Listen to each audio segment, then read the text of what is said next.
In a stunning turn of events that has sent shockwaves across Russia, St. Petersburg, long considered the nation's cultural capital, has been thrust to the brink of chaos. As Moscow's external conflicts continue to intensify, the war is now turning inward, creating a dangerous vacuum of authority. Authorities confirm that the national police shortage has now surged past 200,000, leaving entire districts stretched thin and citizens fearful for their safety. The big question echoing across every street: who is left to keep order when the state is losing control from within?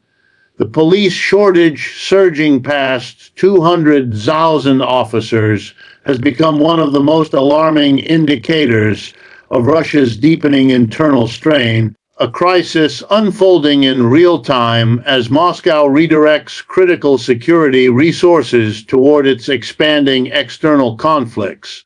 What was once seen as a manageable personnel gap has now spiraled into a national emergency, exposing vulnerabilities that the government can no longer conceal. The abrupt reassignment of tens of thousands of officers, many pulled overnight from regional duties, has left cities like St. Petersburg exposed, raising urgent questions about how long the state can maintain the appearance of stability. In a country where law enforcement traditionally serves as the backbone of public order, the sudden collapse in manpower is more than a logistical issue. It is a direct threat to the government's ability to project control.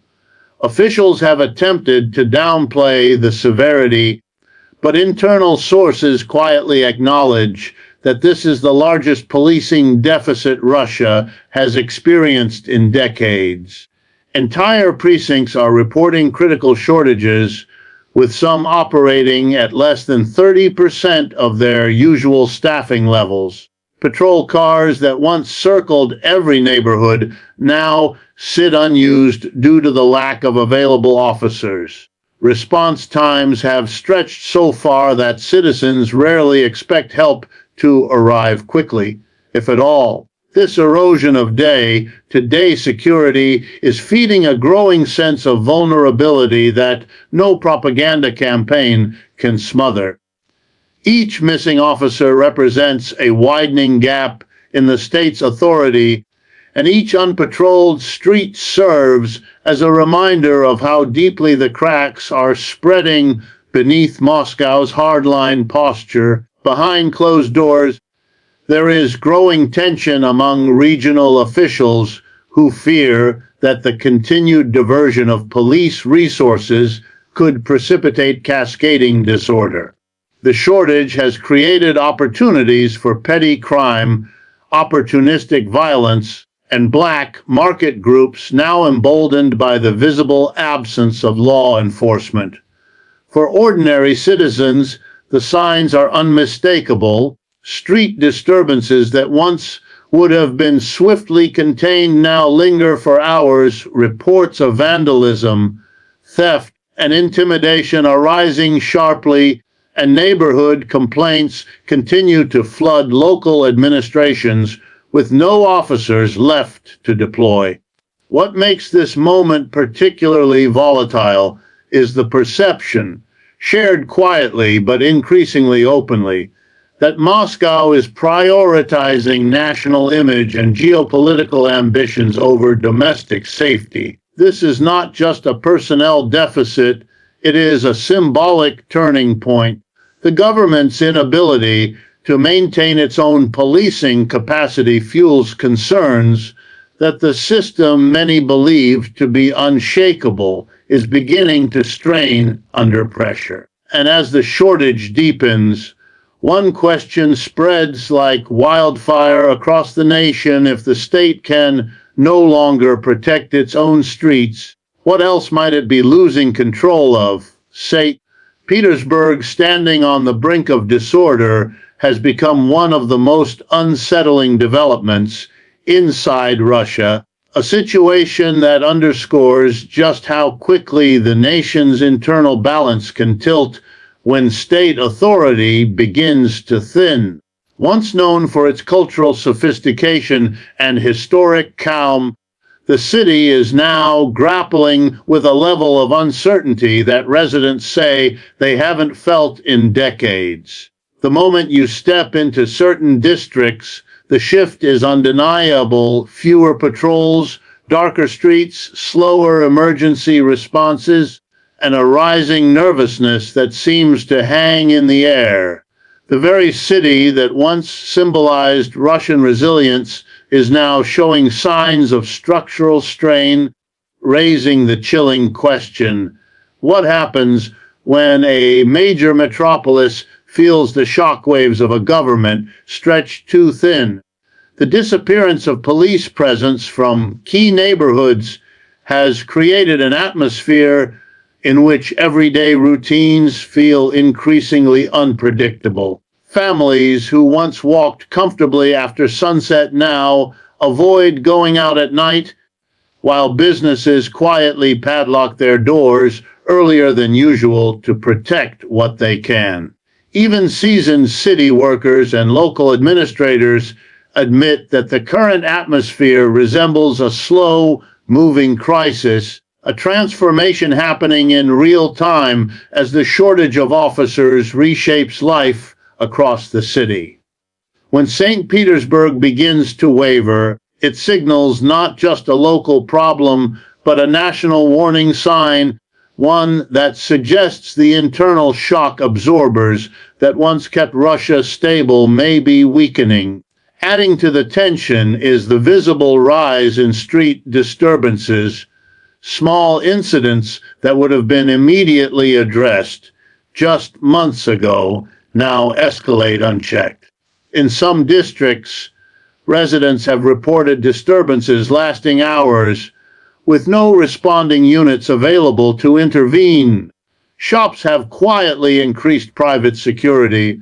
Apartment associations are organizing informal watch groups.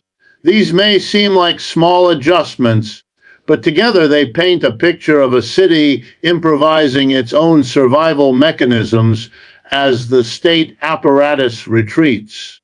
And every new adaptation adds fuel to a growing fear. If this is what St. Petersburg looks like now, what will it look like if the shortages continue? More troubling is the psychological impact. St. Petersburg is not merely a large city, it is a symbol, Russia's cultural heart, a political pressure point, and in many ways the mirror through which the world interprets Russian stability. The fact that such a city can slide toward disorder so quickly sends a powerful and unsettling message. It suggests that the balance between order and instability inside Russia is far more fragile than many believed. And as more citizens begin openly questioning why their safety has been sacrificed, the quiet undercurrent of discontent grows louder, pushing St. Petersburg closer to a tipping point that Moscow cannot afford to ignore. The deepening sense that Russia's internal stability is being threatened by its external conflicts has become one of the most pressing political concerns inside the country, revealing a dangerous imbalance between ambition abroad and order at home.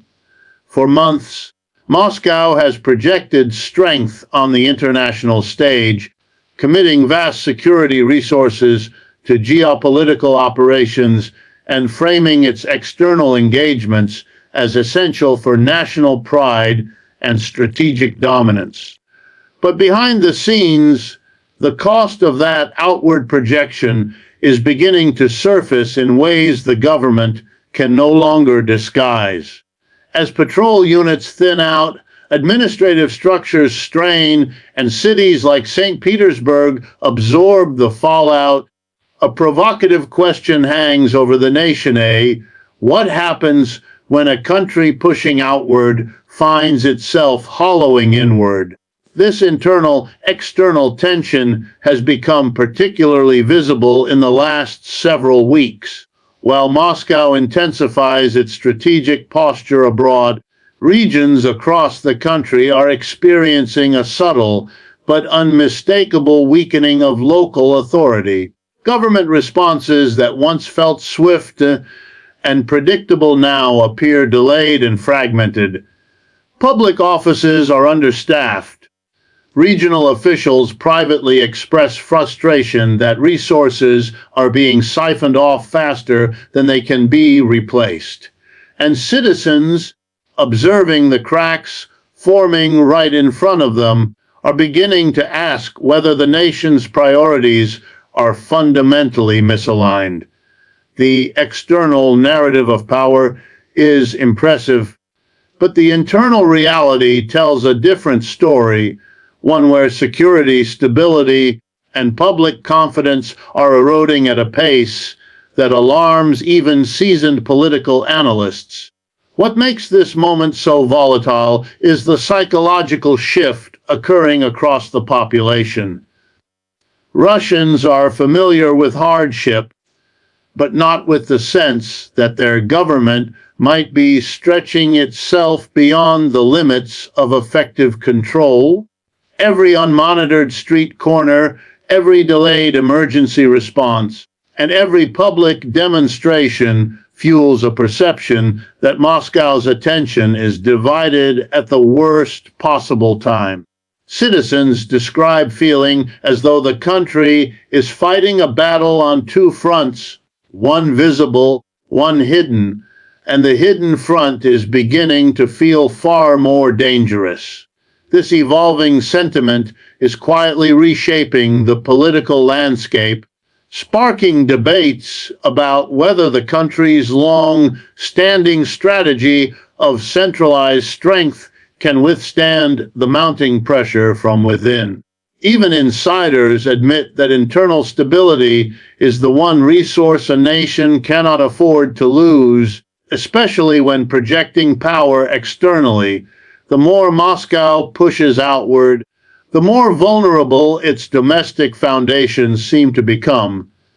The hooks of uncertainty are sinking deeper into the public consciousness, creating a growing fear that Russia's most significant threat may not be international confrontation, but the unraveling occurring just beyond the Kremlin's immediate reach.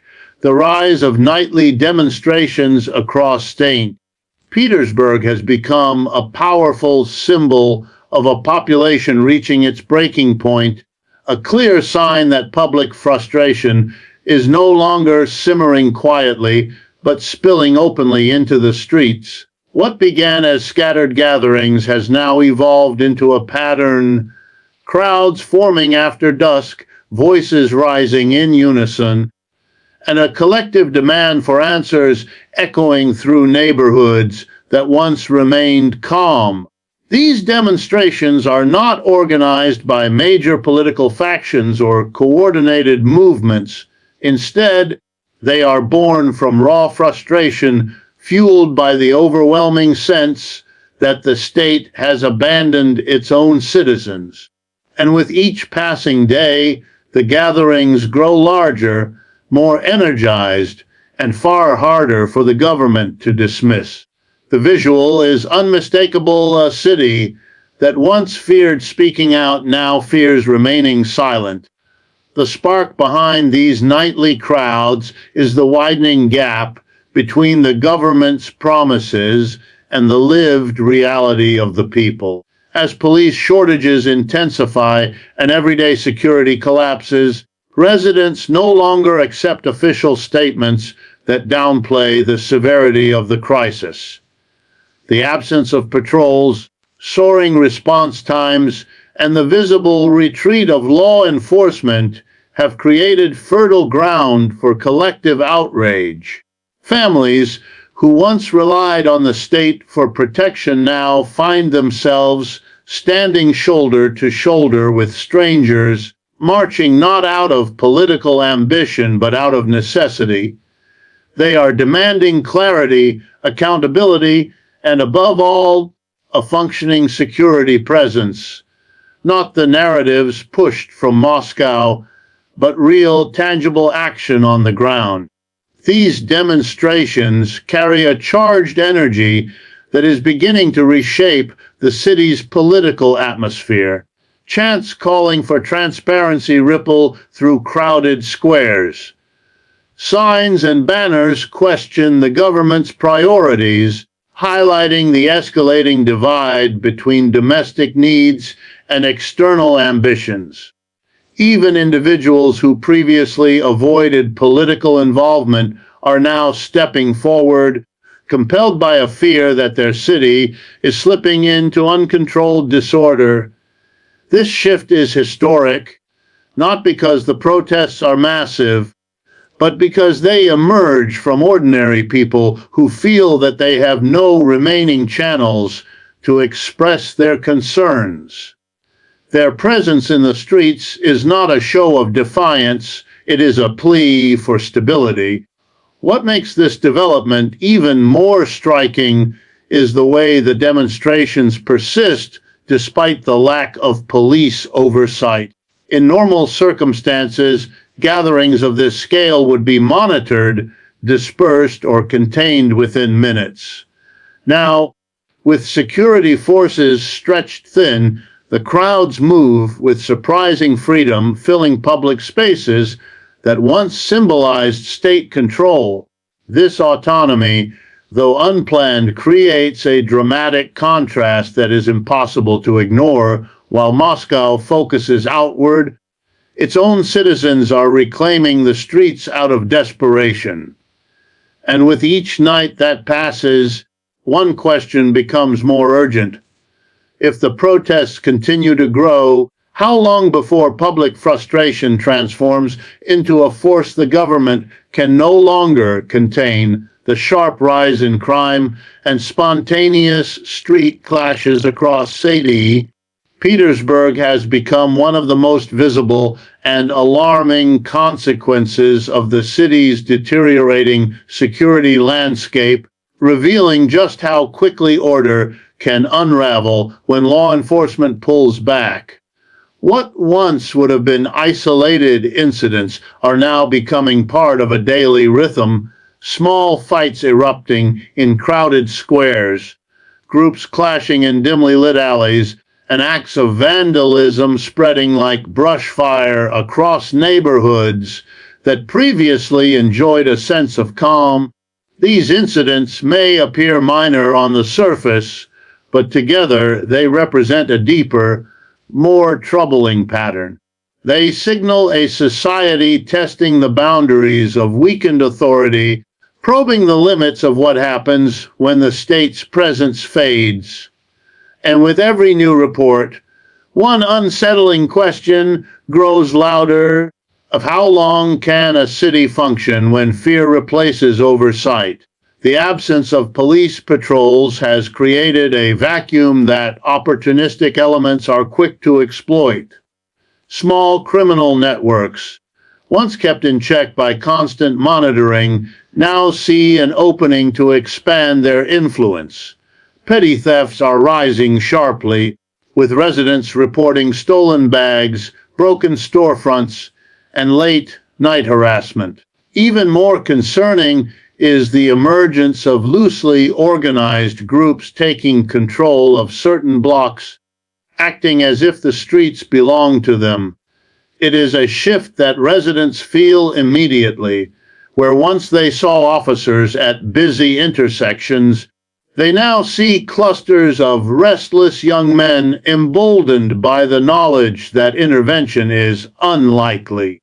This shift in street dynamics has unsettled families, business owners, and local councils who fear that the slide from nuisance to outright danger may accelerate rapidly. Street clashes, in particular, have become a symbol of the city's mounting instability. Some begin as arguments, others as deliberate provocations, but they all escalate quickly due to the lack of immediate enforcement. Video clips circulate online showing fights stretching on for minutes, sometimes longer, without any sign of authorities arriving. These images cut deep into public confidence, capturing not just violence, but the absence of the state. In a city that prides itself on culture and order, the sight of uncontained street turmoil sends a shock through the population, feeding an atmosphere of anxiety that grows heavier with each passing night. For many residents, the most distressing shift is psychological. People who once felt safe walking home from work or visiting late night cafes now watch their surroundings with heightened caution. Parents escort their children more closely. Elderly residents avoid stepping outside after dusk. Businesses quietly discuss hiring private guards. These subtle changes collectively paint a portrait of a city adapting to an uncomfortable reality. The rules have changed, and survival now requires vigilance. The hooks of uncertainty are pulling the city deeper into a sense of unpredictability. Every new clash, every unchecked act of vandalism, every unanswered emergency call reinforces a narrative that St. Petersburg is slipping into a phase the government cannot fully control. And as that fear spreads, it creates a pressure that threatens to reshape not only the city's atmosphere, but the political landscape surrounding it. Nationwide anxiety over Moscow's ability to maintain control is rising with a speed that even seasoned observers did not anticipate, creating a tense political atmosphere that stretches far beyond St. Petersburg. What began as regional concerns is now evolving into a national conversation, one whispered in cafes, shared in online forums, and debated in administrative circles. Citizens across Russia are watching the situation unfold and asking a question that would have been unthinkable just months ago.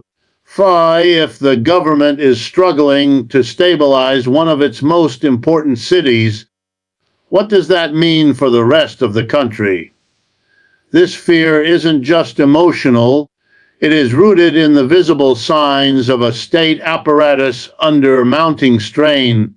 The dramatic police shortages and escalating unrest in St. Petersburg serve as a cautionary signal, prompting other regions to reevaluate their own vulnerabilities. City councils and local leaders quietly express concern that the same vacuum of authority could spread outward if Moscow continues to divert resources to external ambitions. Some regions are already reporting slower response times, thinner patrol rotations, and increased pressure on local administrations to manage with what they have. These subtle shifts, when combined, create a national picture that feels increasingly unstable. It is not just St. Petersburg's crisis. It is a preview of what could ripple through the rest of the country if corrective measures are not taken swiftly. Ordinary citizens feel this tension deeply. Conversations about safety, once rare outside major metropolitan areas, are becoming common in towns hundreds of miles away. Parents discuss new precautions for their children. Businesses consider tightening security, and communities form informal networks to monitor unusual activity. It is a quiet movement, but it reflects a powerful truth. People no longer trust that the state can be everywhere it once was. And when public confidence begins to erode, even the strongest governments feel the strain. The emotional impact of watching St. Petersburg struggle is powerful, serving as a psychological shockwave that forces Russians to reassess assumptions about stability they long took for granted. This anxiety isn't limited to civilians.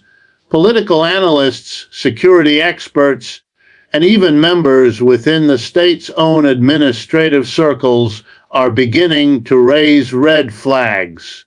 They warn that legitimacy is not built solely on military strength or global posturing, but on the government's ability to maintain order at home. The more Moscow stretches itself outward, the more internal fractures become visible, and each new sign of strain feeds a growing national worry that the country may be entering a period of unpredictable transformation. The hooks of uncertainty are sinking deeper into the public consciousness, raising the fear that the greatest challenge Moscow faces may come not from beyond its borders, but from the shifting ground beneath its own feet. As tension mounts and the state struggles to regain control, one reality is becoming impossible to ignore. Russia's internal stability is now as vulnerable as its external fronts. Whether Moscow can restore order or whether this inward spiral will accelerate remains the nation's most urgent and unsettling question.